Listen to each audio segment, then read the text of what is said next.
بسم اللہ الرحمن الرحیم الرحمن علم القرآن خلق الإنسان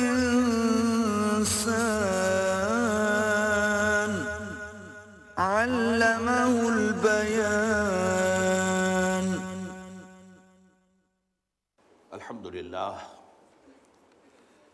الحمد للہ وکفا والصلاة والسلام علی عباده الذین اصطفى خصوصاً علی افضلهم وخاتم النبیین محمد الامین وعلی آلہ وصحبہ اجمعین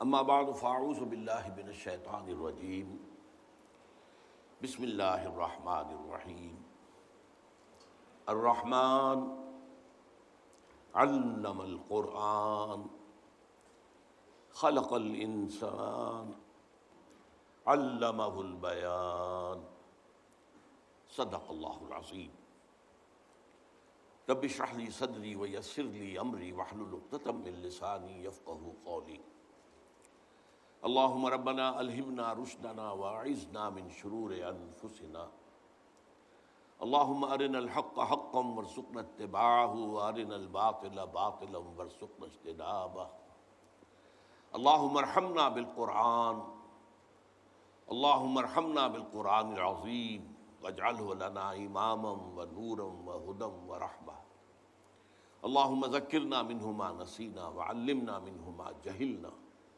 وارزقنا تلاوتہ آناء اللیل وآناء النہار واجعلہ لنا حجۃ یا رب العالمین آمین۔ میرا آج کا خطاب اصلاً تو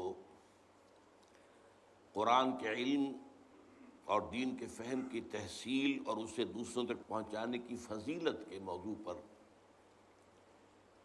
12 احادیث کے درس پر مشتمل ہے، لیکن میں نے یہ سورہ رحمان کی 4 آیات جو تلاوت کی ہیں انہیں آپ تبرکاً بھی سمجھ لیجئے کہ خطاب کا آغاز جو ہے وہ تلاوت آیات قرآنیہ سے ہو رہا ہے۔ مزید برآں یہ کہ جو میرے درس حدیث میں آج اولین اور اہم ترین حدیث آ رہی ہے اس کا بڑا گہرا معنوی تعلق سورہ رحمان کی ان ابتدائی 4 آیات سے ہے۔ سورہ رحمان کی ابتدائی 4 آیات پر میرے مفصل خطابات اس سے پہلے موجود ہیں، ریکارڈڈ بھی ہیں تفصیلی۔ اس وقت صرف چند اشارے کروں گا۔ یہ آیات جو 4 ہیں ان میں 4 چوٹی کی چیزوں کا ذکر ہے، یعنی ان چیزوں کا انتخاب میرے نزدیک اس بنیاد پر ہوا ہے کہ ہر اعتبار سے جو سب سے چوٹی کی چیز ہو اس کا ذکر آئے۔ الرحمن اللہ کے ناموں میں سے ایک نام ہے، لیکن سب سے پیارا نام ہے اور سب سے اہم نام ہے اس اعتبار سے کہ ہمیں سب سے زیادہ ضرورت اللہ کی رحمت کی ہے۔ اللہ خالق ہے، یہ اس کا کام ہے، اس نے خلق کیا ہے، ہماری کوئی غرض تو نہیں تھی، ہماری کوئی درخواست تو نہیں تھی، اس نے تخلیق فرمایا۔ وہ ہمارا امتحان لینا چاہتا ہے تو رب بھی ہے، وہ ہماری ضروریات بہم پہنچاتا ہے جب تک اس دنیا میں رکھنا چاہتا ہے۔ ہمیں جو اصل ضرورت ہے اس کی رحمت کی ہے، اس لیے کہ جو ابدی زندگی ہے، آخری زندگی اور ابدی زندگی، اس میں خیر کا، بھلائی کا، روح و ریحان، اس کا دار و مدار جو ہے وہ اللہ تعالیٰ کی رحمت پر ہے۔ چنانچہ حضور نے ایک مرتبہ فرمایا کہ کوئی انسان محض اپنے عمل کی بنیاد پر جنت میں داخل نہیں ہو سکے گا جب تک کہ رحمت خداوندی دستگیری نہ کرے۔ اس پر کسی صحابی نے بڑی ہمت سے کام لیا اور ہمیں ان کا ممنون ہونا چاہیے۔ اگر وہ نہ کرتے یہ ہمت تو جواب ہمیں کیسے ملتا؟ جب سوال آیا تو جواب آیا، کیا حضور آپ بھی؟ کیونکہ سٹیٹمنٹ بڑا کیٹیگوریکل تھا، کوئی انسان داخل نہیں ہو سکتا جنت میں جب تک کہ رحمت خداوندی دستگیری نہ کرے۔ تو حضور کیا آپ بھی؟ فرمایا ہاں میں بھی، الا یتغمدنی ربی برحمتہ، جب تک میرا رب مجھے اپنی رحمت سے ڈھانپ نہیں لے گا میں بھی داخل نہیں ہو سکتا۔ یہ جو رحمت سے اللہ کے دو نام بنے ہیں، رحیم اور رحمان، ان میں رحمان کی شان یہ ہے کہ جس میں یہ رحمت خداوندی کی ایک شان آتی ہے، جیسے اس میں جوش ہے، جیسے ٹھاٹھا مارتا ہوا سمندر ہو۔ ایک سمندر پرسکون ہے، ایک سمندر وہ ہے جس میں اونچی اونچی پہاڑ ایسی لہریں اٹھ رہی ہیں۔ تو رحمان میں رحمت خداوندی کی وہ شان ہے۔ تو اسماء خداوندی میں گویا کہ سب سے چوٹی کا نام الرحمن ہے۔ علم القرآن، اس نے قرآن کی تعلیم دی۔ سوال یہ ہے کہ باقی ساری تعلیم جو ہے، باقی سارا علم جو انسان کو حاصل ہوا، وہ کس کا دیا ہوا ہے؟ Source of all knowledge is Allah. علم آدم الاسماء کلھا، اللہ نے آدم کا اسماء سکھائے تھے نا، جن کا سارا ظہور ہوا ہے۔ پھر یہ جو انسانی علم ہے، ایکوائرڈ نالج جو انسان نے حاصل کیا ہے، یہ سائنس اور ٹیکنالوجی کی ساری ترقی ہے، انہیں اسماء، علم الاسماء کا جو ہے ظہور ہے۔ لیکن تمام علوم میں چوٹی کا علم قرآن کا علم ہے۔ خلق الانسان، پھر دیکھیے تھرڈ سٹیٹمنٹ، انسان کو پیدا کیا۔ تو صرف انسان کو تو نہیں پیدا کیا، ملائکہ کو نہیں کیا۔ اب بظاہر تو وہ سب سے اونچی مخلوق ہیں جو نور سے پیدا کیے گئے، جن کی کسی خطا کا، غلطی کا، گناہ کا تصور ہی نہیں۔ جنات کو نہیں پیدا کیا، پہاڑوں کو، آسمانوں کو، زمین کو، یہ ساری جو گیلیکسیز ہیں ان کو کس نے پیدا کیا؟ لیکن جملہ مخلوقات میں چوٹی کی مخلوق وہ انسان ہے۔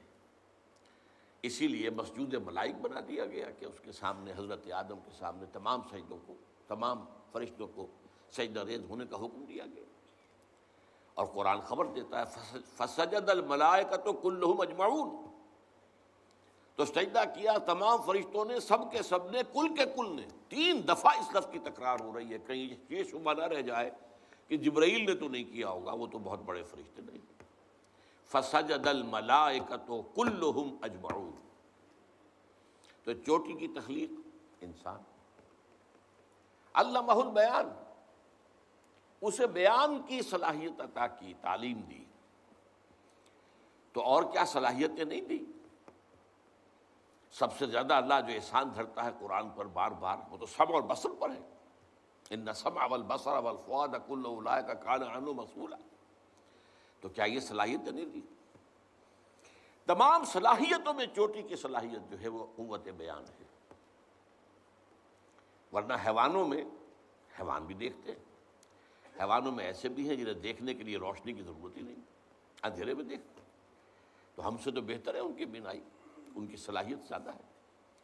سماعت کے معاملے میں حیوانات ہم سے بہت آگے، باقی جملہ صلاحیتوں میں۔ اسی لیے انسان کے لیے اہل فلسفہ نے جو لفظ استعمال کیا وہ حیوان ناطق اور حیوان عاقل بھی ہے، وہ بھی میں ابھی آپ کو بتا دوں گا۔ حیوان ناطق گفتگو کرنے والا اور نطق سے کام لینے والا اور بیان کی صلاحیت رکھنے والا حیوان ہے انسان۔ تو یہ جو بیان ہے اس میں ایک تو ہوتی ہے عام بول چال، گھریلو بول چال ہوتی ہے، کھانا دے دو، پانی دے دو، یہ کر لو، وہ کر۔ اس سطح پر تو حیوانات میں بھی کمیونیکیشن ہوتی ہے، وہ بھی باقاعدہ ان کا ایک نظام ہوتا ہے، اور اس کے نظام کے اندر ہرڈز جو ہوتے ہیں، ان کے جو گروہ ہوتے ہیں، وہ باقاعدہ ایک نظم کے تحت ہوتے ہیں، اور ان میں کمیونیکیشن ہوتی ہے۔ حیوانات میں کمیونیکیشن ہے، لیکن اس سے اوپر کی کمیونیکیشن ایک وہ ہوتی ہے کہ کسی کے کلام کا فہم حاصل کیا جائے اور پھر اپنی بات کو بیان کیا جائے۔ یہ صلاحیت جو ہے یہ انسان میں چوٹی پر ہے، اور انسان کو جتنی صلاحیتیں دی ہیں اللہ نے، ان میں سب سے چوٹی کی صلاحیت ہے۔ ہم نے پڑھا سائنس میں، میڈیسن کی تعلیم کے دوران میں، دماغ میں کئی لیولز ہیں اس کے برین کے، ہیومن برین کے۔ جو ہائیسٹ لیول ہے اس میں پھر ایریاز ہیں۔ یہاں پر پیچھے ہے وہ ایریا جس میں کہ آنکھ جو کچھ دیکھتی ہے، یہاں سے تو صرف تصویر بنتی ہے، انٹرپریٹ یہاں ہوتا ہے کہ یہ کیا دیکھا تم نے، اس کا مطلب کیا ہے۔ تو آنکھ نے، کیمرے نے تو تصویر جو ہے وہ پیچھے بھیج دی، اللہ خیر سے۔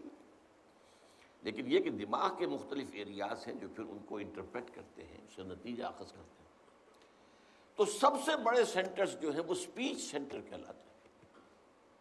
سپیچ، بیان، تقریر. اور اس کے دو حصے ہیں، سینسری اور موٹر. ایک حصہ وہ ہے کہ کسی کے کلام کو جو آپ تک پہنچا ہو آپ سمجھ سکیں، اس کی گہرائی میں اتر سکیں، جس کے لیے پھر لفظ تعویل آتا ہے. نہ صرف یہ کہ تفسیر بلکہ تعویل. تفسیر میں کیا ہوتا ہے؟ مختلف الفاظ کے معنی یہ ہیں، یہ گرامر یہ ہے، یہ وہ ہے، یہ تفسیر ہے. اور اس کا اصل مفہوم یہ ہے، اس کو اس کے اصل مفہوم کی طرف لوٹا دینے کی صلاحیت، یہ تعویل کہلاتی ہے. تو دوسروں کے کلام کا فہم اور اس کی تعویل، یہ ایک حصہ ہے اسی ایک صلاحیت کا.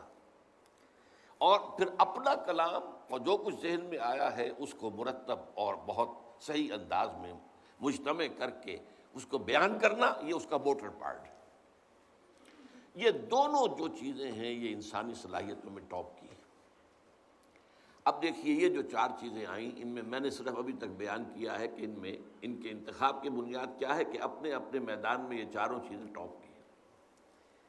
لیکن ایک بار سے غور کیجئے تو یہ چار چیزیں اور چار آیتیں ہیں لیکن جملے تین ہیں. الرحمن علم القرآن ایک جملہ ہے، خلق الانسان مکمل جملہ ہے، علمہ البیان مکمل جملہ ہے.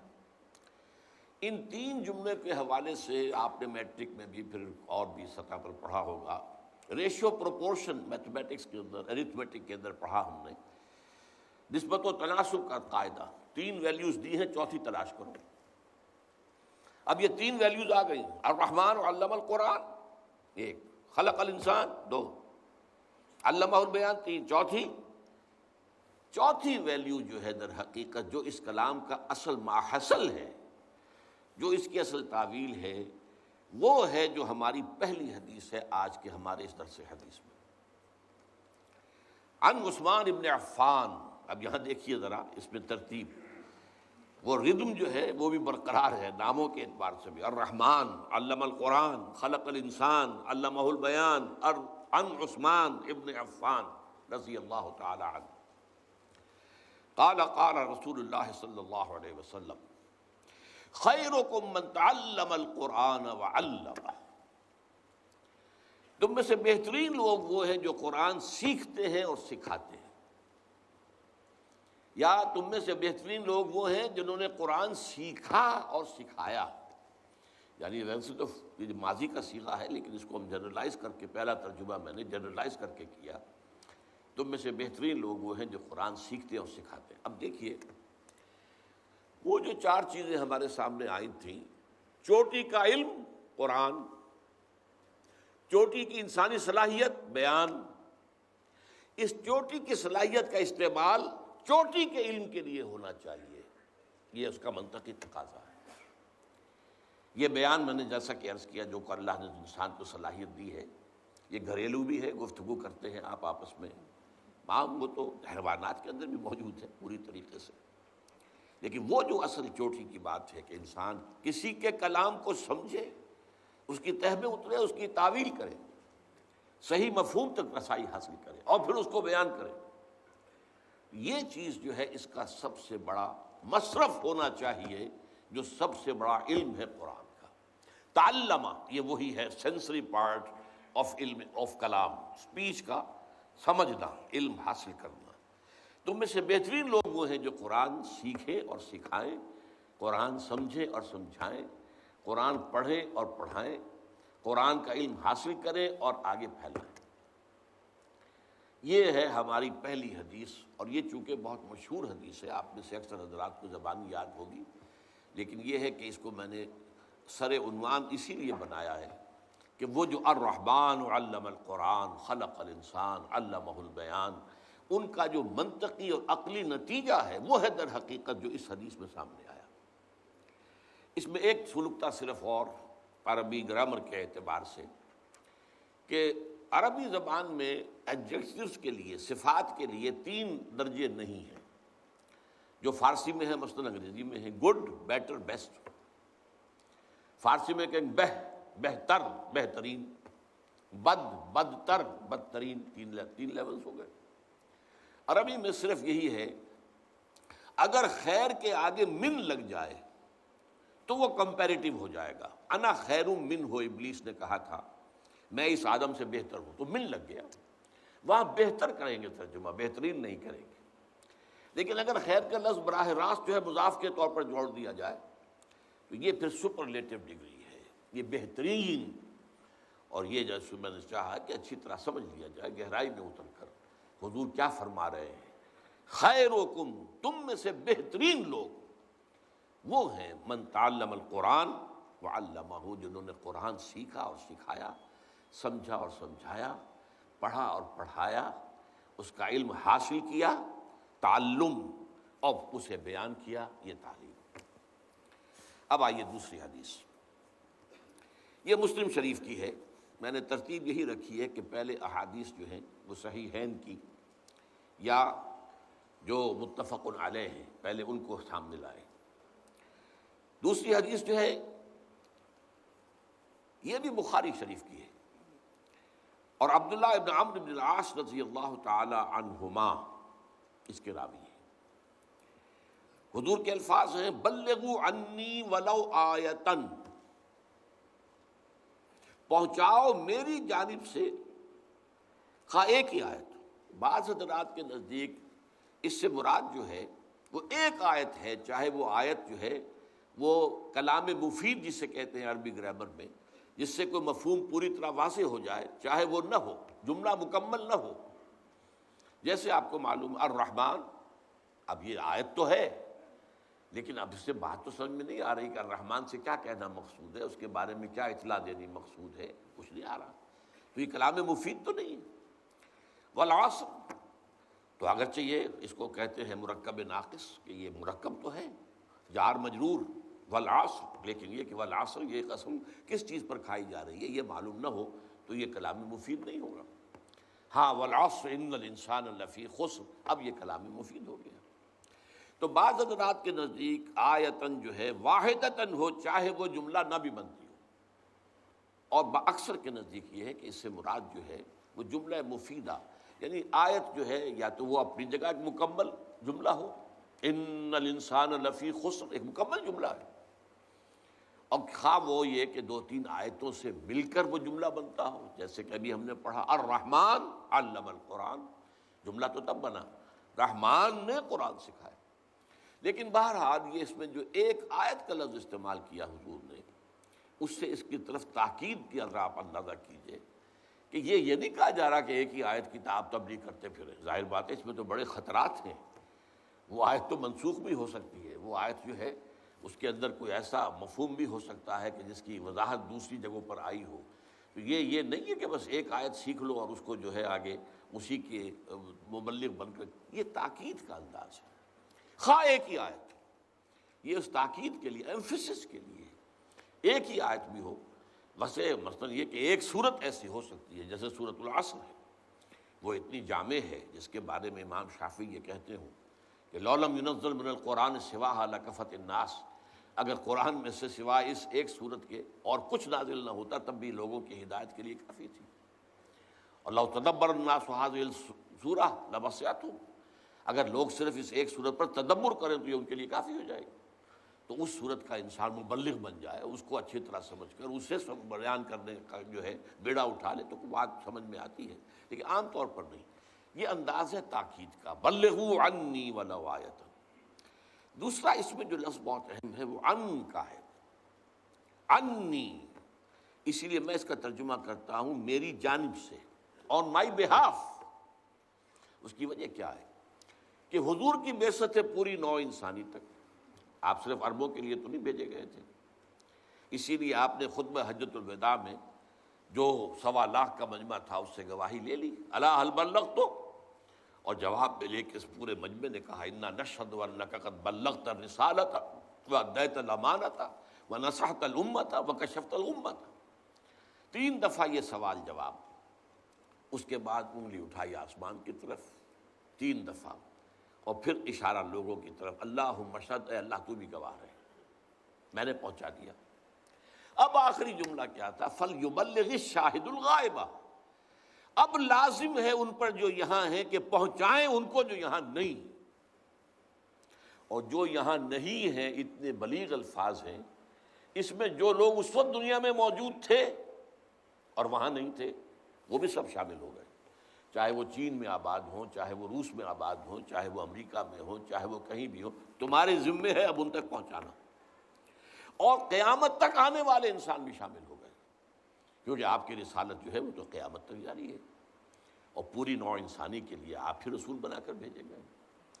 تو بلغوا عنی، میری آن مائی بہاف، میری جانب سے پہنچاؤ، یعنی میرا کوئی امتی اگر یہ کام کر رہا ہے تو وہ گویا کہ میرے فرض منصبی کی ادائیگی میں میری مدد کر رہا ہے۔ یہ جو لفظ آتا ہے قرآن میں، یا ایھا الذین آمنوا کونوا انصار اللہ کما قال عیسی ابن مریم للحواریین من انصاری الی اللہ، تو مدد کرنا، اور یہ سورہ اعراف کی آیت میں بھی آیا ہے فالذین آمنوا بہ وعزروہ ونصروہ، نصروہ، ہمارے اس رسول کی جو مدد کرے، تو یہ مدد ہے۔ آپ کا مشن ہے تمام انسانوں تک قرآن کا پہنچا دینا، جو اس میں حصہ لے رہا ہے وہ گویا کہ آپ کا اس معلوم میں مددگار ہے، معاون ہے، آپ کا ساتھی ہے، آپ کا رفیق ہے۔ بلغوا عنی ولو آیۃ۔ اب آئیے تیسری حدیث جو ہے یہ ہے مسلم شریف سے، اور حضرت ابو ہریرہ رضی اللہ تعالیٰ عنہ اس کے راوی ہیں۔ حضور نے فرمایا من سلک طریقا یلتمس بہ علما سہل اللہ بہ طریقا الی الجنہ، جس شخص نے بھی کوئی سفر اختیار کیا تاکہ علم حاصل کرے تو اللہ تعالیٰ اس کے طفیل اس کے لیے جنت کا ایک راستہ آسان کر دے گا۔ یعنی آدمی جو ہے، پچھلے زمانے میں تو آپ کو معلوم ہے کوئی کالجز اور یونیورسٹیز تو تھی نہیں، معلوم ہوا کہ فلاں جگہ بصرہ شہر میں کوئی بہت بڑے عالم ہیں قرآن کے، اب ایک شخص سینکڑوں میل کا سفر طے کر کے وہاں جا رہا ہے، یا فلاں جگہ پر دمشق میں کوئی صحابی ابھی ہیں جو کوئی حدیث روایت کرتے ہیں براہ راست، ہم تک تو روایت وہ آئی ہے 2-3 لنکس کے ساتھ، براہ راست جو ہیں وہ اس کو سننے کے لیے لمبا سفر کیا وہاں گئے ہیں۔ تو یہ سفر کیا کرتے تھے لوگ، اور آپ اپنے بڑے بزرگوں کے حالات میں یہی پڑھتے ہیں، پہلے وہاں گئے، وہاں سے علم حاصل کیا، پھر وہاں سے وہاں گئے، وہاں علم حاصل کیا، پھر وہاں سے وہاں گئے، اس لیے کہ سینٹرز آف ایکسلنس جو ہیں وہ مختلف جگہوں پر تھے، کہیں پر کوئی بہت بڑا محدث بیٹھا ہوا ہے تو کہیں پر کوئی بڑا مفسر بیٹھا ہوا ہے، کہیں پر کوئی فلسفی بیٹھا ہوا ہے، کوئی علم کلام کا ماہر بیٹھا ہوا ہے، کوئی علم الرجال کا ماہر کہیں بیٹھا ہوا ہے، تو مختلف جگہوں سے جا کر جو ہے وہ تحصیل علم کرتے تھے۔ تو من سلک طریقا یلتمس بہ علما فیہ علما، اب یہاں پر جو اگلی 2 آیتیں ہم پڑھ چکے، 2 حدیثیں، علم کا مفہوم معین ہو جانا چاہیے کہ یہاں پر مراد علم قرآن ہے، اصل علم، اس لیے کہ اسی حدیث میں جو ہم پڑھ رہے ہیں یہ بات واضح ہو جائے گی۔ سہل اللہ بہ طریقا الی الجنۃ، اب سنیے نقشہ کھینچا ہے، وَمَجْتَمَعَ قَوْمٌ فِي بَيْتٍ مِّن بُيُوتِ اللَّهِ يَتْلُونَ کِتَابَ اللَّهِ وَيَتَدَارَسُونَهُ بَيْنَهُمْ إِلَّا نَزَلَتْ عَلَيْهِمُ السَّكِينَةُ وَغَشِيَتْهُمُ الرَّحْمَةُ وَحَفَّتْهُمُ الْمَلَائِكَةُ وَذَكَرَهُمُ اللَّهُ فِي مَنْ عِندِهِ، اور نہیں جمع ہوتے کچھ لوگ اللہ کے گھروں میں سے کسی گھر میں اللہ کی کتاب کی تلاوت کے لیے اور اس کو باہم ایک دوسرے سے سمجھنے کے لیے، مگر یہ کہ اللہ ان کے اوپر نازل فرما دیتا ہے سکینت، اور رحمت ان کو ڈھانپ لیتی ہے، اور فرشتے ان کے گرد گھیرا ڈال لیتے ہیں، اور اللہ تعالیٰ ان کا ذکر کرتا ہے ملائکہ میں فی من عندہ، اس کے جو پاس ہیں، ملائکہ مقربین، ملائکہ بھی عام نہیں جو اس کے پاس ہیں، ملائکہ مقربین، ملائکہ اعلیٰ، فخر کے ساتھ کہتا ہے دیکھو میرے بندے، تم نے کہا تھا نا کہ یہ انسان اس کو تو پیدا کر رہا ہے تو فساد مچائے گا، ٹھیک ہے تمہاری اس بات بھی غلط نہیں ہے، لیکن دیکھو میرے وہ بندے بھی تو ہیں نا انہی میں سے، وہ بنی آدمی، کوئی اور غرض تو ان کی نہیں ہے، کوئی اور مطلب نہیں ہے ان کا، کوئی اور مقصود نہیں ہے، کسی اور مفاد دنیا کے لیے جمع نہیں ہوئے ہیں، اور یہاں میرے گھروں میں سے کسی گھر میں سے مراد اولاً تو ہوگا مساجد، لیکن یہ کہ علماء کا اس پر تقریباً اجماع ہے کہ اس سے مراد کوئی بھی جگہ ہو سکتی ہے، سب گھر اللہ کے ہیں، کسی بھی جگہ پر جہاں پر آدمی اس کے لیے جمع ہو کہ یتلون کتاب اللہ، اللہ کی کتابت کی تلاوت، وَيَتَدَارَسُونَهُ بَيْنَهُمْ، اب اس میں ذرا فرق ہے، ہمارے ہاں جو درس ہوتا ہے اس کے اندر یک طرفہ معاملہ چل رہا ہوتا ہے، مدرس جو ہے بیان کر رہا ہے اور سامع جو ہے وہ سن رہے ہیں، ایک ہوتا ہے مذاکرہ آپس میں، ایک جمع ہو گیا جس کو کہ اسٹڈی سرکل کا عنوان دیا جاتا ہے۔ چنانچہ میں نے جب لاہور منتقل ہوا ہوں جب 1965 میں، تو پہلے میں نے جو حلقے قائم کیے ان کے لیے نام درس عنوان کا نہیں رکھا تھا، بلکہ حلقہ ہائے مطالعہ قرآن، قرآنک اسٹڈی سرکلز۔ تو اس کے اندر یہ ہے کہ ایک دوسرے سے بات کو سمجھنا اور سمجھانا، تدارس باب تفاعل کے اندر آ گیا ہے۔ اس میں مشارکت ہوتی ہے، لوگوں کی سب کی شرکت ہوتی ہے، اور یہی بہترین طریقہ ہوتا ہے سیکھنے اور سکھانے کا۔ اگرچہ حالات کے تقاضے کے تحت جو ہے وہ ہمارا مونولوگ کے انداز میں ایک آدمی کی گفتگو کے ذریعے سے بھی بہرحال بات پھیلتی ہے۔ تو فرمایا کہ نہیں جمع ہوتے میرے گھروں میں سے کسی گھر میں میرے کچھ بندے میری کتاب پڑھنے اور آپس میں ایک دوسرے کے سمجھنے اور سمجھانے کے لیے، مگر یہ کہ ان پر سکینت نازل ہوتی ہے، یہ قلب مطمئنہ، سکینت، سکون، غشیتہم الرحمہ، اور رحمت ان کو ڈھانپ لیتی ہے، وحفتہم الملائکہ، اور فرشتے ان کے گرد گھیرا ڈال لیتے ہیں، وذکرہم اللہ فی من عندہ، اور اللہ ذکر کرتا ہے ان کا ان لوگوں، ان میں، ان کے سامنے جو اس کے پاس ہے، اپنے فرشتوں کے سامنے اللہ تعالیٰ ذکر فرماتا ہے۔ آپ اس پر خوشی منائیے اور فاستبشروا۔ آج ہمارا ذکر بھی اللہ تعالیٰ اس اپنی ملأ اعلیٰ کی محفل میں، خدا خود میر محفل بود اندر لامکاں خسرو، ایک ہے نا محفل، وہ ہمارے لیے لامکاں ہے، لیکن وہ ایک خاص مکان ہے جہاں اللہ تعالیٰ جو ہے اس کا عرش ہے، اس کے ارد گرد جو ہے حولہ جو ہے اس فرشتے، تو اس محفل میں ذکر وہ اللہ تعالیٰ کی طرف سے خوشخبری کی سب سے بڑی بات ہے۔ چوتھی حدیث یہ بھی مسلم شریف کی ہے، عن ابی ہریرہ رضی اللہ تعالی عنہ اذا مات الانسان انقطع عملہ الا من ثلاث، جب کسی انسان کی موت واقع ہو جاتی ہے تو اس کا عمل منقطع ہو جاتا ہے سوائے تین چیزوں کے۔ ظاہر بات ہے کہ یہ جو مہلت عمل ہے وہ تو ہماری اس زندگی کے اندر ہے نا، یہ تو 3 گھنٹے کا امتحان نہیں تو 30 برس کا امتحان سمجھ لیجئے، 60 برس کا امتحان سمجھ لیجئے۔ لیکن یہ کہ جب 3 گھنٹے پورے ہوتے ہیں تو پھر اعلان ہوتا ہے سٹاپ رائٹنگ، وقت ختم ہو گیا، تو موت کے ساتھ وقت ختم ہو گیا۔ لیکن اس کے بعد بھی ان 3 چیزوں کے اعتبار سے انسان کے لیے اجر و ثواب کا جو کھاتا ہے کھلا رہتا ہے۔ من ثلاث، صدقۃ جاریۃ، کچھ صدقہ جاریہ ہو، کوئی ایسا کام کیا ہے لوگوں کی بہبود کے لیے۔ پرانے زمانے میں سرائے ہوتی تھی، سرائے بنا دی ہے، مسافر آئیں آرام کریں، کنویں کھدوا دیے ہیں، کہیں پر پل بنوا دیا ہے، یہ مختلف جو ہے مسجد بنا دی ہے، لوگ جو ہے آئے اللہ کا ذکر کریں۔ علم ينتفع بہ، نمبر 2 وہ علم کے جس کے ذریعے سے نفع حاصل کیا جا رہا ہو، یعنی اس نے اپنی زندگی میں جو علم پھیلایا تھا اب وہ علم تو آگے پھیلے گا، اس کے شاگرد آگے پھیلائیں گے، ان کے شاگرد اس سے آگے پھیلائیں گے، جہاں تک یہ سلسلہ جاری رہے گا۔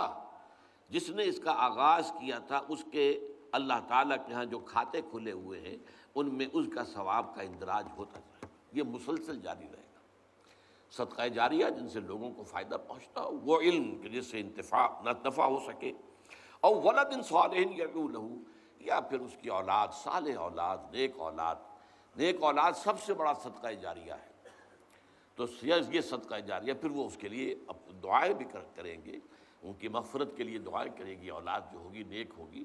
جو نیک نہیں ہے وہ بھول جائیں گے کون ہمارا باپ تھا، کون ہماری ماں تھی، کیا ان کے احسانات ہم پر تھے، لیکن جو ولد صالح ہوگا ظاہر بات ہے کہ وہ تو دعا کرے گا۔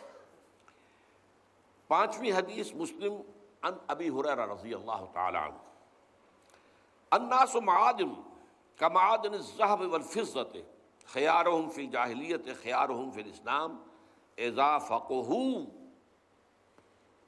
یہاں اس حدیث کو میں خاص طور پہ اس لیے لایا ہوں کہ ایک لفظ جو ہے تفقہ، فقہ، اس کو آپ سمجھ سکیں۔ قرآن کے علم کے لیے علم کا لفظ بھی ہے، قرآن کے علم کے لیے حکمت کا لفظ بھی ہے، قرآن کے علم کے لیے خیر کا علم بھی ہے، قرآن کے علم کے لیے حکمت کا لفظ بھی ہے، اور تفقہ کا لفظ بھی ہے۔ تو یہ تمام چیزیں جو ہیں وہ اس علم کے اور اس فہم کے مختلف پہلوؤں کو واضح کرنے والی ہیں۔ حضور فرماتے ہیں کہ لوگوں کی مثال معدنیات کی سی ہے، یعنی ایک سونے کی اور کو صاف ستھرا کریں گے تو کیا بنے گا؟ خالص سونا۔ چاندی کی ہوگی تو اسے کتنا ہی صفا کر لیں اس سے سونا تو نہیں بنے گا۔ چاندی بنے گی، چاندی صاف ہو جائے گی، تانبے کی ہوگی تو تانبا ہی بنے گی۔ اسی طرح انسان بھی اپنی خلقت کے اعتبار سے مختلف مزاج لے کر دنیا میں آتے ہیں۔ اس پہلو سے جیسے سونا بھی ہے، چاندی بھی ہے، اسی اللہ نے پیدا کی ہے، لیکن سونے کی اور کو صاف کریں گے سونا بنے گا، چاندی کی اور صاف ہو جائے گی چاندی بنے گی۔ اسی طریقے سے انسانوں میں سے یہ بھی معدنیات کی طرح ہیں، جیسے کہ سونے اور چاندی کی معدنیات ہوتی ہیں۔ خیارہم فی الجاہلیت خیارہم فی الاسلام، ان انسانوں میں سے جو بہترین لوگ ہوتے تھے جاہلیت کے دور میں، اسلام لانے سے پہلے، وہی بہترین ہوئے اسلام لانے کے بعد۔ اب مسلمانوں میں بہترین وہی ہوں گے، اس لیے کہ اگر انسانی شخصیت کا جو بنیادی حیولہ بنا ہوا ہے وہ برتر ہے، تو اب وہ مومن ہوگا تو برتر مومن ہوگا، اونچا مومن ہوگا، اعلیٰ مومن ہوگا۔ اور اگر وہ بنیادی جو میٹیریل ہے اس کا، بنیادی جو اس کا حیولہ بنا ہوا ہے وہ کمتر ہے، تو ظاہر بات ہے کہ وہ مومن تو ہوگا لیکن کمتر مومن ہوگا، وہ اس پہلے مومن کے درجے کا مومن نہیں ہوگا۔ البتہ یہ بات ذہن میں رکھیں کہ جہاں تک اجر و ثواب کا تعلق ہے اس کا اس سے کوئی تعلق نہیں ہے۔ اگر اللہ نے کسی کی اور جو ہے وہ چاندی کی بنائی ہے تو اسی کے مطابق حساب بھی لے گا، اس سے ان کا حساب نہیں لے گا کہ جو سونے والی اور والے لوگ ہوں گے ان کا محاسبہ جو ہوگا وہ اپنی سطح پر ہوگا کہ تمہیں ہم نے یہ کچھ صلاحیتیں دی تھی، تم نے کیا کیا۔ تو اللہ تعالیٰ لا یکلف اللہ نفسا الا وسعها، تو جس کو کہ کبھی قرآن میں شاکلہ بھی کہا گیا ہے سورہ بنی اسرائیل میں، اور وسع کا لفظ جو ہے یہ بار بار قرآن میں یہ الفاظ آئے ہیں، اور یہ بہت ہی ہمارے لیے خوشخبری ہے کہ اللہ کا محاسبہ جو ہے وہ اندھے کی لاٹھی کی طرح نہیں ہوگا کہ وہ گھومے تو وہ نہیں دیکھتی ہے کس کو لگ رہی ہے۔ اللہ تعالیٰ کا جو محاسبہ ہوگا وہ بھی ہر شخص کا انڈیویجول ہوگا، وہ انڈیویجول جو ہے کلہم آتی ہے یوم القیامت فردا، ہر شخص ایک فرد انفرادی حیثیت میں اللہ کے سامنے حاضر ہوگا، اور اس سے اللہ نے جو کچھ دیا تھا اس کے حساب سے اس کا محاسبہ ہوگا۔ اس لیے وہ اخروی حساب کے اعتبار سے یہ نہ سمجھے کہ تو ناانصافی ہو جائے گی، پھر اللہ کے ہاں وہ ناانصافی نہیں ہوگی۔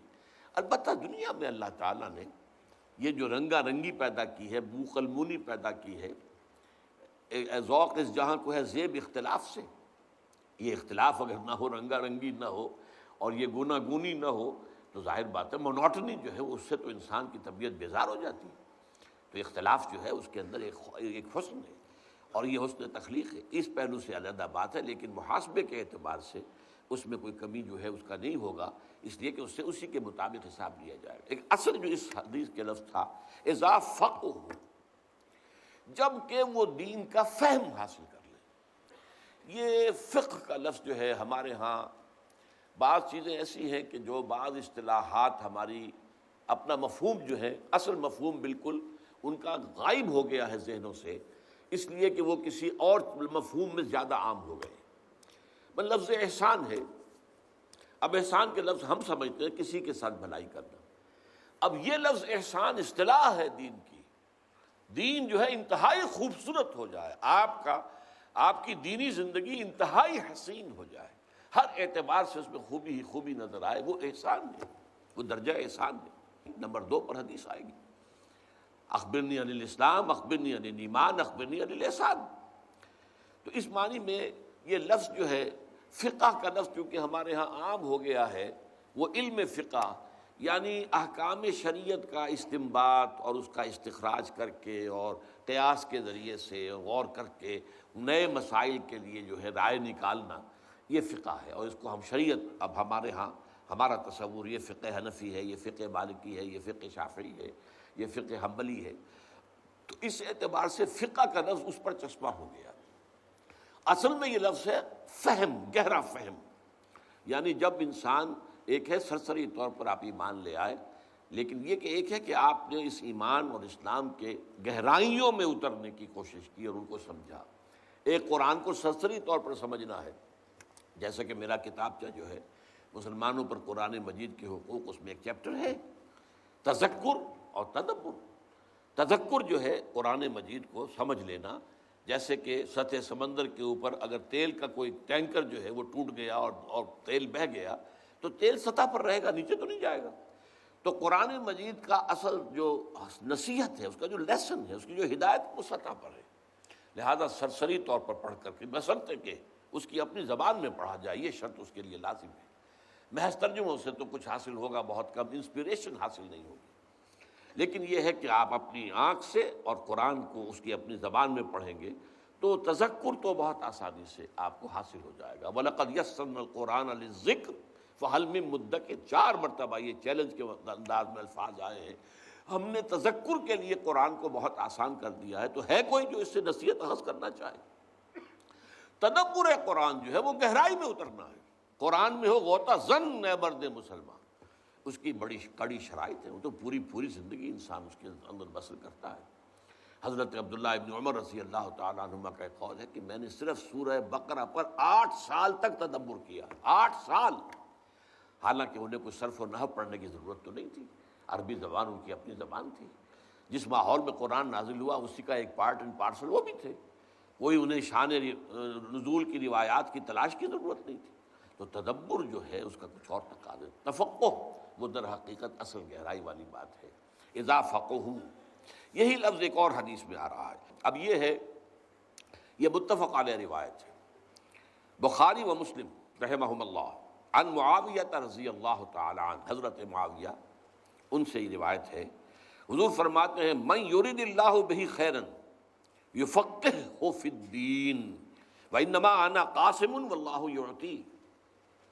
حضور فرماتے ہیں اللہ تعالیٰ جس شخص کے ساتھ خیر کا ارادہ فرماتا ہے، بھلائی کا، اس کے درجات بلند کرنے کا ارادہ فرماتا ہے، تو اسے دین کا تفقہ عطا کر دیتا ہے۔ ایک ہے دین کی سرسری جو ہے معلومات ہے، یا دین کا جو قانونی حصہ ہے اس کے بارے میں تفاصیل معلوم ہے، اور ایک یہ ہے کہ تفقہ فی الدین، دین کے اندر گہرائی میں اتر کر سمجھا جائے کسی حکم کا مقصد کیا ہے، کسی حکم کی حکمت کیا ہے، احکام میں اولن کون سے ہیں، دوم کون سے ہیں، کون سی چیز جو ہے اولیت رکھنے والی ہے، کون سی چیز ثانویت کی حامل ہے۔ کہیں الٹا نہ کر دیں کہ جو ثانوی ہے اس سے آپ اولین بنا لیں اور جو اولین ہے اسے ثانوی بنا لیں، تو سارا جو اپ سائڈ ڈاؤن ہو جائے گا، معاملہ گڑبڑ ہو جائے گا۔ حالانکہ ٹھیک ہے، دونوں چیزیں جو ہیں وہ ہیں اس میں، وہ دین ہی کے حصے ہیں، لیکن اس دین کے اندر ایک چیز اولین اہمیت کی تھی آپ نے ثانوی بنا دی، اور ایک ثانوی اہمیت کی تھی اسے آپ نے اولین کے درجے پر رکھ دیا، تو آپ نے تو الٹا کر دیا معاملہ، تو وہ سارا جو ہے تفقہ معاملہ ختم ہو جائے گا۔ تو یفقہہ فی الدین، دین کا تفقہ حاصل کرنا، اور اس کے لیے خاص طور پر میں یہاں نہیں ہے وہ روایت، حضور صلی اللہ علیہ وسلم نے حضرت عبداللہ ابن عباس اپنے چچیری بھائی رضی اللہ تعالی عنہما، ان کے لیے خاص طور پر اللہ سے دعا کی تھی، اللہم فقہہ فی الدین وعلمہ التاویل، اے اللہ اس نوجوان کو دین کا تفقہ عطا کر، دین کا گہرا فہم، گہرائی میں سمجھ، گہری فہم، اور اس کے ساتھ جوڑ کر آیا ہے علمہ التاویل، قرآن کی تعویل کا علم عطا کر۔ میں نے بتایا تھا تفسیر اور ہے، تعویل اور ہے۔ تفسیر میں بحث کی جاتی ہے الفاظ سے، ترکیب سے، نحو سے، صرف سے، اس سے، یہ تو ہے وہ تفسیر ہو رہی ہے، یا اس کا جو ہے شان نزول یہ ہے۔ ایک ہے اس کلام کے فہم کو اس کے اصل مدلول تک پہنچانا، اصل اس میں مقصود کیا ہے، کیا بات کہنی جو ہے مطلوب ہے، اس تک پہنچا دینا۔ تعویل کے معنی اول کیا ہے؟ لوٹانا، تو اسی معنی میں کسی چیز کو لوٹا دینا اس کے اصل کی طرف، اس کے اصل مفہوم کی طرف، یہ تعویل ہے۔ تو در حقیقت تفقہ فی الدین اور تعویل قرآن یہ دونوں ایک ساتھ جڑے ہوئے ہیں، ان دونوں کا گہرا تعلق ہے، اسی لیے حضور نے دعا میں ان دونوں چیزوں کو شامل کیا، اللہم فقہہ فی الدین وعلمہ التاویل۔ اب آئیے 7ویں حدیث، یہ بھی متفق علیہ ہے، بخاری و مسلم، عن ابی مسعود، ابن مسعود رضی اللہ تعالی عنہ، عبداللہ ابن مسعود، لا حسد الا فی اثنتین، حضور فرماتے ہیں کہ کوئی حسد نہیں ہونا چاہیے مگر 2 اشخاص کے بارے میں۔ اب یہاں پہ لفظ حسد جو آیا ہے وہ در حقیقت اس عام معنی میں نہیں آیا ہے، تو اصل میں یہ ہے کہ جس میں رشک، جسے ہم اردو میں کہتے ہیں رشک، فلاں کو فلاں پر رشک آیا، ایک ہے فلاں کو فلاں سے حسد ہوا۔ یہ حسد ایک منفی شے ہے، کسی میں کوئی خیر یا خوبی دیکھی اب اس کو یہ ہو کہ یہ اس سے سلب ہو جائے اور مجھے مل جائے، یہ حسد ہے۔ ایک یہ ہے کہ اللہ تو نے اس کو یہ خیر دیا، مجھے بھی عطا کر، یہ رشک ہے اور اس کے اندر کوئی برائی نہیں ہے، یہ اچھائی ہے، ٹھیک ہے۔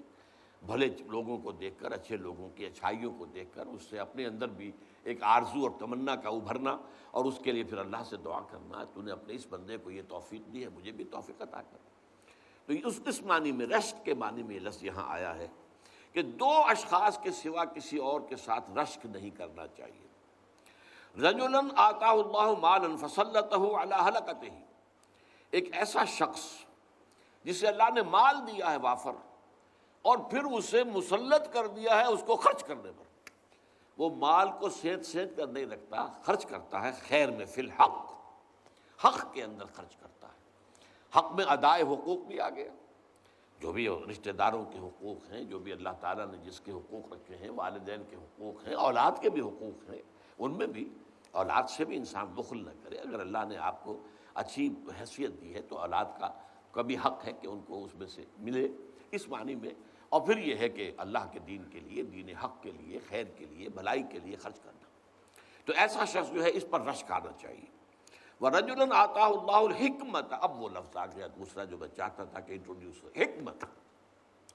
یہ قرآن مجید کے علم کے وہ دوسرا لیول ہے، گہرا تفقہ اور حکمت اور تعویل، جس کے لیے میں نے آپ کو تین الفاظ جو ہیں وہ خاص طور پر چاہا ہے کہ ان سے واقفیت ہو جائے۔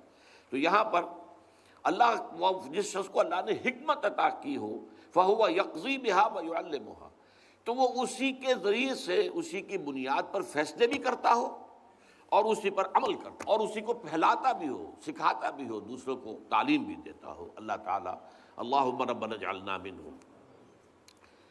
ایک حدیث جو ہے، اب یہ جو بقیہ احادیث ہیں یہ بخاری اور مسلم سے نچلے درجے کے جو مجموعے ہیں، دوسرے درجے کی کتابیں حدیث کی مجموعے جو ہیں ان میں سے ہیں۔ دارمی، طبرانی، خطیب، عن الحسن مرسلا، حسن بصری رحمۃ اللہ علیہ، یہ تابعین میں سے ہے، اور یہ روایت کر رہے ہیں حضور سے، تو اسے کہتے ہیں روایت مرسل، حالانکہ کسی صحابی سے سنا ہوگا، صحابی کا نام نہیں لیا ہے، لیکن یہ حدیث جو ہے وہ بڑی پیاری ہے۔ من جاءہ الموت وہو یطلب العلم، جس شخص کو موت آئے اس حال میں کہ وہ علم کے حصول میں لگا ہوا تھا، لیکن مقصد کیا تھا؟ لیحیی بہ الاسلام، تاکہ وہ اس کے ذریعے سے اسلام کو زندہ کرے۔ یہ مقصد ہونا چاہیے۔ تعلیم و تعلم قرآن کا بھی مقصد یہ ہو کہ اسلام کو زندہ کرنا ہے۔ ظاہر بات ہے کہ اسلام تو مرا نہیں ہے، زندہ ہے، ہماری نسبت اس سے مر گئی ہے، ہم اس کے ساتھ صحیح معنی میں متعلق نہیں ہیں، جڑے ہوئے نہیں ہیں، اور پورا معاشرہ ہمارا اس کے ساتھ جڑا ہوا نہیں ہے۔ اسلام کی یہاں پر حکومت نہیں ہے، اسلام کا نظام نہیں ہے۔ اس نسبت کو دوبارہ زندہ کرنا جو تھی کبھی خلافت راشدہ میں، اس کو دوبارہ زندہ کرنا، یہ مقصد ہو علم کے حصول کا، تعلیم و تعلم قرآن کا۔ یہ صرف جو ہے کہ اکیڈمک ایکسرسائز بن کر نہ رہ جائے کہ بس یہ علم کی تحصیل برائے تحصیل علم، یہ نہیں، علم برائے علم نہیں، زندگی برائے زندگی نہیں، بلکہ زندگی کسی مقصد کے لیے، نصب العین کے لیے، علم کسی مقصد کے لیے، اور وہ علم ہے کس لیے؟ لیحیی بہ الاسلام۔ اس مقصد کے تحت ایک شخص علم کے طلب میں لگا ہوا ہے، ابھی وہ فارغ نہیں ہوا ہے، ابھی اسی کام میں لگا ہوا ہے وہ، کہ موت آ گئی، لیکن اس کا نتیجہ کیا ہے کہ درجہ اس کا کیا ہوگا اللہ کے ہاں؟ فَبَيْنَهُ وَبَيْنَ النَّبِيِّينَ دَرَجَةٌ وَاحِدَةٌ فِي الْجَنَّةِ، تو اس کے اور نبیوں کے درمیان جنت میں صرف ایک درجے کا فرق ہوگا۔ یہ ہے بلندی اس کام کے لیے۔ ویسے تو یہ کہ یہ ساری چیزیں ان الفاظ میں بھی آ گئی ہیں، خیرکم من تعلم القرآن وعلمہ، لیکن اس خیر کا معاملہ جو ہے کس کس پہلو سے اس میں بہتری کے معاملات ہیں، کیا اس کا ظہور جو ہے ہوگا انسان کے حق میں، اس کے لیے یہ ہے کہ یہ حدیثیں جو ہیں یہ ہمارے لیے مزید روشنی فراہم کرتی ہیں کہ اس کے اور ان لوگ اور نبیوں کے درمیان ایک درجے کا فرق رہ جائے گا۔ اب تین حدیثیں ایسی آ رہی ہیں جس میں پہلے مفہوم بیان کر دوں، اس لیے کہ وقت محدود ہو گیا ہے۔ اس میں اصل میں ایک ریشیو پروپورشن کا معاملہ آیا ہے۔ عام تصور ہمارا یہ ہے کہ نیکی کا معاملہ ہوگا تو نوافل زیادہ ہو جائیں گے، اذکار ہوں گے، یہ ہوں گے، بیٹھے ہوئے تسبیح کریں گے، فلاں کریں گے، یہ۔ اور ایک تصور یہ ہے کہ اپنا وقت لگایا جائے اللہ کے دین کے علم کو حاصل کرنے اور پھیلانے میں۔ پہلی چیز کا رہے گا ہمیشہ ذہنوں کے اندر، ہمارے ذہنوں میں بھی جو تصور بیٹھ گیا ہے، صدیوں کا تعامل ہے یہ کوئی 2-4 برس کی بات نہیں ہے، کہ اصل دین، اصل نیکی، اصل جو ہے روحانیت تو ان چیزوں میں ہے۔ لیکن حضور جو فرما رہے ہیں کہ تمہاری جو یہ ہے نسبت و تناسب کا جو فہم جو ہے درست ہو جانا چاہیے۔ یہ پہلی روایت ہے احمد، ترمذی، ابو داود، ابن ماجہ، دارمی، ان حضرت علی ابی الدرداء، ابو درداء رضی اللہ تعالیٰ عنہ جو فقراء صحابہ میں سے، من سلک طریقا یطلب فیہ علم من سلک اللہ بہ طریقا من طرق الجنہ، یہ تو ہم پہلے بھی پڑھ چکے ہیں۔ جو شخص کوئی چلا کسی راستے پر سفر اس نے اختیار کیا علم کے حصول کے لیے، اللہ تعالیٰ اس کے ذریعے سے اس کے لیے جنت کا راستہ آسان کر دیتا ہے، کھول دیتا ہے۔ وَإِنَّ الْمَلَائِكَةَ تَضَعُ أَجْنِحَتَهَا رِضًا لِطَالِبِ الْعِلْمِ، فرشتے اپنے پر بازو پھیلاتے ہیں، نیچے کرتے ہیں، عزت کرتے ہوئے، رضاً لطالب العلم، علم کے طالب کے لیے، یہ اس کا مقام ہے طالب علم کا۔ وَإِنَّ الْعَالِمَ يَسْتَغْفِرُ لَهُ مَنْ فِي السَّمَاوَاتِ وَمَنْ فِي الْأَرْضِ، اور عالم کے لیے استغفار کرتے رہتے ہیں وہ سب کے جو آسمانوں میں اور زمین میں ہیں۔ لیکن عالم کا وہی تصور رکھیے، لِيُحْيِيَ بِهِ الْإِسْلَامَ، عالم کا تصور یہ کہ اس میں سب سے چوٹی پر علم قرآن، اور قرآن کا بھی صرف علم جو ہے وہ شریعت والا علم نہیں، بلکہ اس میں جو تفقہ اور حکمت اور گہرائی، اس کو وہ ساری چیزیں سامنے رہیں، تب پھر ان حدیث کا مطلب سمجھ میں آئے گا۔ تو یہاں تک کہ حتی الحیتان فی جوف الماء، یہاں تک کہ پانی کے اندر جو مچھلیاں ہیں وہ بھی استغفار کرتی ہیں۔ وَإِنَّ فَضْلَ الْعَالِمِ عَلَى الْعَابِدِ كَفَضْلِ الْقَمَرِ لَيْلَةَ الْبَدْرِ عَلَى سَائِرِ الْكَوَاكِبِ، اور جان لو فضیلت ایک عالم کی عابد پر، ایک عابد ہے، عبادت گزار ہے، رات بھر کھڑا ہو کر نماز پڑھ رہا ہے، اور وہ جو ہے دن بھر روزہ رکھ رہا ہے، ہمیشہ رکھ رہا ہے، یا آخری درجہ جس کی اجازت ہے کہ ایک دن روزہ رکھو اور ایک دن ناغہ کرو، یہاں تک پہنچ گیا ہے۔ لیکن یہ ہے کہ ایک ہے عالم، وَإِنَّ فَضْلَ الْعَالِمِ عَلَى الْعَابِدِ كَفَضْلِ الْقَمَرِ لَيْلَةَ الْبَدْرِ عَلَى سَائِرِ الْكَوَاكِبِ، تو 14ویں کے چاند کو جو فضیلت ہے بقیہ تمام ستاروں پر، وہ فضیلت ہے عالم کو عابد پر۔ وَإِنَّ الْعُلَمَاءَ وَرَثَةُ الْأَنْبِيَاءِ، اور علماء جو ہیں وہ تو نبیوں کے وارث ہیں۔ وَإِنَّ الْأَنْبِيَاءَ لَمْ يُوَرِّثُوا دِينًا وَلَا دِينَارًا دِرْهَمًا وَإِنَّمَا وَرَّثُوا عِلْمًا فَمَنْ أَخَذَهُ أَخَذَ بِحَظٍّ وَافِرٍ، اور نبیوں نے کوئی بھی دولت نہیں چھوڑی درہم و دینار وراثت میں۔ یہ کیوں کہا جا رہا ہے؟ نبیوں کے وارثوں کو بھی یہ سمجھ لینا چاہیے کہ کوئی شے وراثت میں نہیں چھوڑنی۔ مال جمع کرنا، کوئی شخص تجارت کر رہا ہے، ٹھیک ہے، وہ مال جمع کیا اس نے، تم دین کا کام کر رہے تھے، دین سکھا رہے تھے، اور تم نے مال جمع کیا، اس کا کیا مطلب ہے؟ تمہارا مطلوب دنیا تھی۔ جب اگر ورثۃ الانبیاء ہونے کا فخر حاصل کرنا چاہتے ہو تو پھر اس پر پورے اترو کہ کوئی وراثت تمہاری نہیں ہونی چاہیے، کوئی جائیداد مت بناؤ، کوئی دولت اکٹھی مت کرو۔ ان العلماء ورثۃ الانبیاء وان الانبیاء لم یورثوا دینارا ولا درہما وانما ورثوا علما، انہوں نے علم جو ہے وراثت میں چھوڑا ہے۔ تو جو کچھ جو لیتا ہے اس کو، اس علم کو، اور اس کو حظ وافر، تو اس کا جو ہے اللہ تعالیٰ کے ہاں پھر اس کے لیے بہت ثواب ہے۔ اللہ تعالیٰ ہمیں ان میں سے کرے۔ دوسری حدیث ترمذی عن ابی امامۃ الباہلی رضی اللہ تعالیٰ عنہ، حضور فرماتے ہیں، ذرا نوٹ کیجئے، فضل العالم علی العابد کفضلی علی ادناکم، عالم کی فضیلت عابد پر اتنی ہی ہے جتنی میری فضیلت ہے تم میں سے ادنا ترین پر۔ اب ادنا یہاں مراد جو ہے صحابی ادنا مراد ہے، عام مسلمان ادنا نہیں، صحابی ادنا کم۔ اب کم میں ظاہر بات ہے کون ہے، مخاطب صحابہ ہیں۔ فضل العالم علی العابد کفضلی علی ادناکم، عابد کے اوپر عالم کی فضیلت ایسی ہے جیسے میری فضیلت ہے تم میں سے کسی کم ترین پر، جو صحابہ میں سب سے کم درجے کے صحابی۔ وَإِنَّ اللَّهَ وَمَلَائِكَتَهُ وَأَهْلُ السَّمَاوَاتِ وَالْأَرْضِ حَتَّى النَّمْلَةُ فِي جُحْرِهَا وَحَتَّى الْحُوتُ لَا يُصَلُّونَ عَلَى مُعَلِّمِ النَّاسِ الْخَيْرَ، اور جان لو یقیناً اللہ اور اس کے فرشتے اور تمام آسمان والے، تمام زمین والے، یہاں تک کہ اپنے بلوں میں چیونٹیاں، اور یہاں تک کہ جو پانی کے اندر ہیں مچھلیاں، لا یصلون، وہ درود بھیجتے رہتے ہیں، وہ خیر کی دعائیں کرتے رہتے ہیں، علی معلم الناس الخیر، اس شخص پر کہ جو لوگوں کو خیر کی تعلیم دیتا۔ اب یہاں الخیر کا لفظ قرآن کے لیے آیا ہے، سب سے بہترین شے، اور یہ بات جو ہے قرآن مجید میں سورہ یونس کی 2 آیتوں کے حوالے سے پوری طرح ذہن نشین ہو جانی چاہیے۔ یا ایھا الناس قد جاءتکم موعظۃ من ربکم وشفاء لما فی الصدور وہدی ورحمۃ للمؤمنین قل بفضل اللہ وبرحمتہ فبذلک فلیفرحوا ھو خیر مما یجمعون۔ جان لو کہ یہ قرآن جو ہے اس کا نزول اللہ کے فضل اور اس کی رحمت کا سب سے بڑا مظہر ہے، الرحمن علم القرآن۔ اور یہ بھی جان لو کہ اس پر خوشیاں مناؤ کہ اللہ نے تمہیں قرآن عطا کیا ہے، یہ ان تمام چیزوں سے زیادہ قیمتی ہے جو تم جمع کرتے ہو، جو یہ جمع کرتے ہیں، یعنی وہی جس کا ابھی آیا ہے، وہ جمع کریں گے تو وراثت بنے گی، اگلوں کو منتقل ہوگا۔ دنیا میں جو چیزیں بھی جمع کی جاتی ہیں ان تمام چیزوں میں سب سے زیادہ قیمتی شے جو ہے وہ قرآن ہے۔